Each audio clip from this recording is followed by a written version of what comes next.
You're listening to Beyond the Couch podcast with Dr. Sally Nazari, where we look at you beyond the couch and build ways to enrich your life, share your triumphs, achieve your goals, and most importantly, where we'll be celebrating you. Let's get started. Hello, everyone, and welcome back to Beyond the Couch podcast. I'm your host, licensed clinical psychologist and Reiki master teacher, Dr. Sally Nazari, and I'm here today with Rebecca Wong. Rebecca Wong is a relationship therapist. She's also a consultant and co-host of the Practice of Being Seen podcast. She's also the creator of Connectfulness, a research-based practice in the Hudson Valley of New York. Welcome, Rebecca. Thank you, Sally. It's great to be here. Now, Rebecca, I'm so excited to have you here, and I invited you on the show today because you work specifically with relationships. I do. Can you give us an overview of what you do? Yeah, I work with adults, people who are struggling in relationships, whether they're coming to me as individuals or as part of a partnership. I pretty much work with anyone who is facing some kind of relational struggle. And I guess that's where the idea of Connectfulness comes from in your name. Yeah. So what exactly does Connectfulness mean to people in their lives? I think Connectfulness is a way of reintegrating all of the different pieces of ourselves, the parts that we shut down and make smaller so that we fit in different relationships, but that don't really serve us. It helps us reconnect with ourselves. It's a practice. And it really helps us connect with ourselves so that we can also then connect with others with really healthy boundaries, and that we can also connect more to the world we live in. It's kind of like it's a ripple effect. It's being mindful of all of the ecosystems that make up who we are. I love the way you describe that this ripple effect. So let me ask you this. How does Connectfulness play a role for people while they're navigating disruptions in their lives? So I like to think of it like a muscle. And, with anything that we learn how to do, with any new training, any new practice that we pick up in our lives, there's a learning curve. If I'm going to start lifting weights, I'm not going to start lifting a ton. I'm going to start with lightweight, learn the proper form, learn how to be mindful of my form, and gradually go up and up and up in weight. My muscles are going to learn, and I'm going to have some kind of muscle memory around what it means to do certain lifts. And similarly with mindfulness, I'm going to learn how to go into that Zen state, how to clear my mind, which isn't so much about clearing my mind, but it's about coming back usually to my breath. So that when my mind wanders and I think of something like the dishes that are piling up in the sink or all the laundry I have to do or the 12 phone calls I have to make, I can remind myself to come back into my breath, back to my breath, back to my breath, back to my breath. And that's the muscle that I'm learning how to use. Connectfulness is kind of similar in that it's a practice. It's something that I'm consistently working on. It's something that my clients are consistently working on. And it's about learning how to come back into balance in your relationships. I love your analogy. I love the connection with our breath in mindfulness. Now, it makes a lot of sense that this is something we would practice over and over and over again. And when things are going wrong for us, if there's anxiety and stress, it's much more difficult to draw upon a new skill rather than something that's already practiced and well-versed. So how does Connectfulness and just that, building that muscle for it, how does that play a role with anxiety and stress? I love that question. So one of the things that I think it really helps with is that it takes a lot of the pressure off. Perfection's not the goal. It's practice. That's the goal. We're in it for the longer game, not for the immediate gains. And so when we do that, we take away shame, we take away pressure. And I think that helps to relieve some of the stress. It relieves some of the anxiety so that we can be more present in the practice. I love the way you describe that. And I think the same could be said about dealing with depression as well. What would you 100%. say? Totally.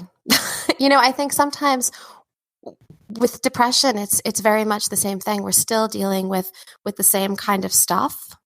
It's presenting maybe in a different way. With someone who's living in a state of anxiety and stress, I want to take some of the pressure off them. With someone who's living in a state of depression, I want to help them find their voice. Beautifully said.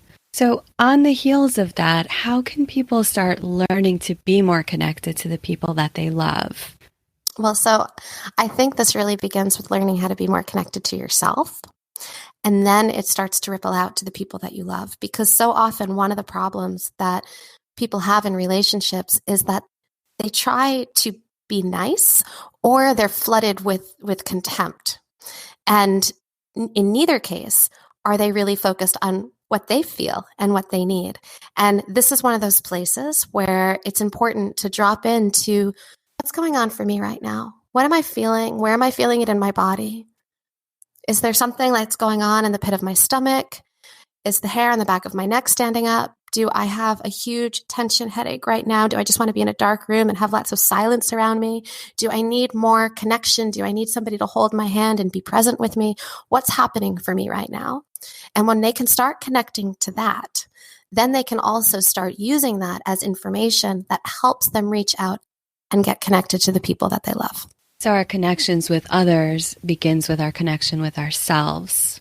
Totally. It can't go the other way, because otherwise you're not actually connecting to somebody else if you're disconnected from yourself.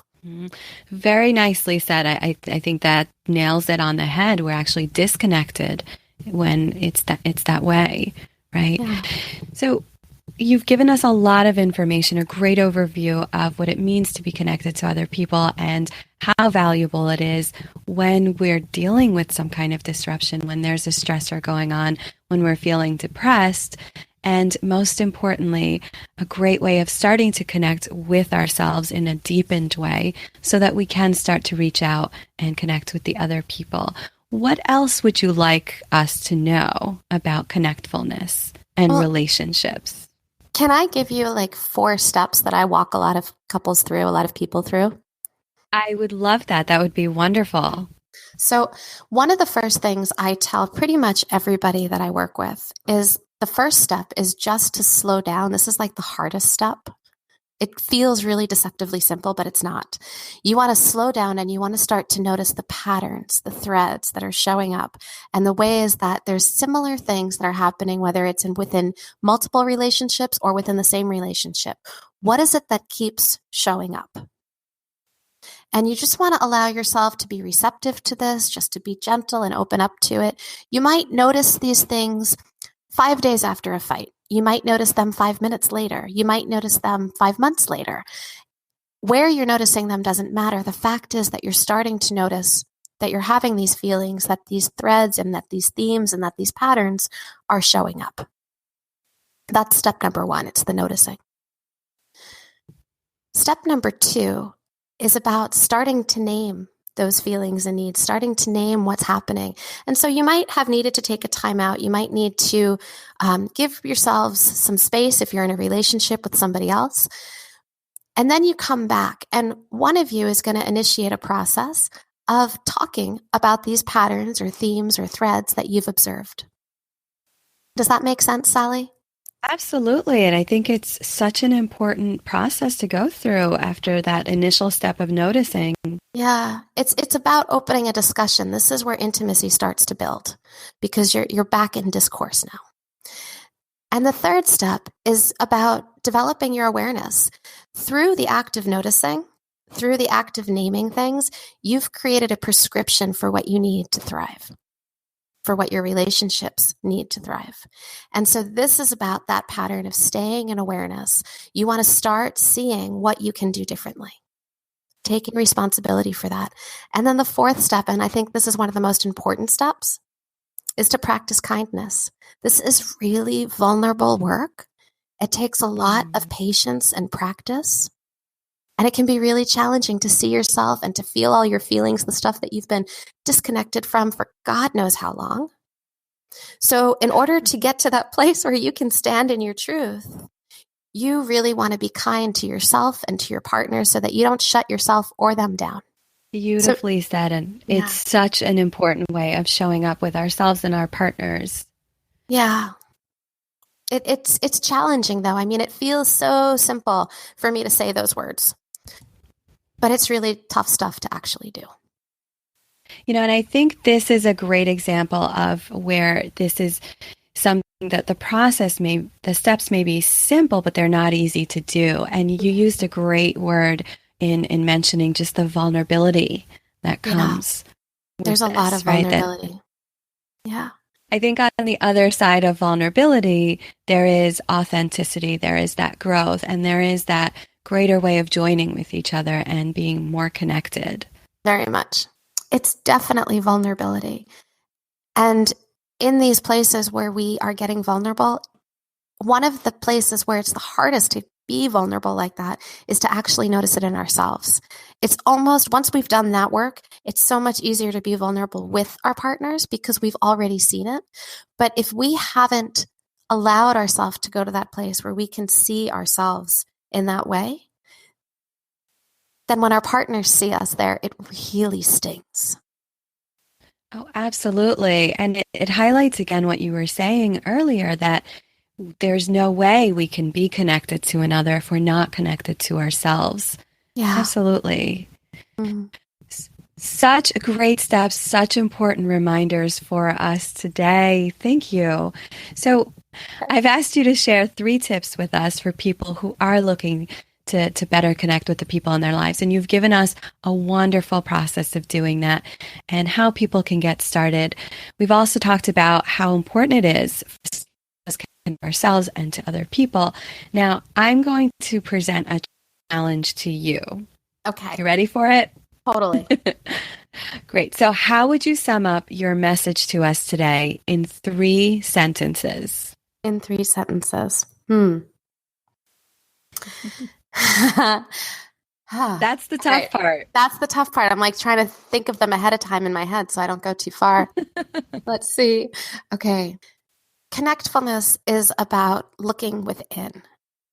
It's about seeing how you show up in relationships and taking responsibility for being the change that you want to experience.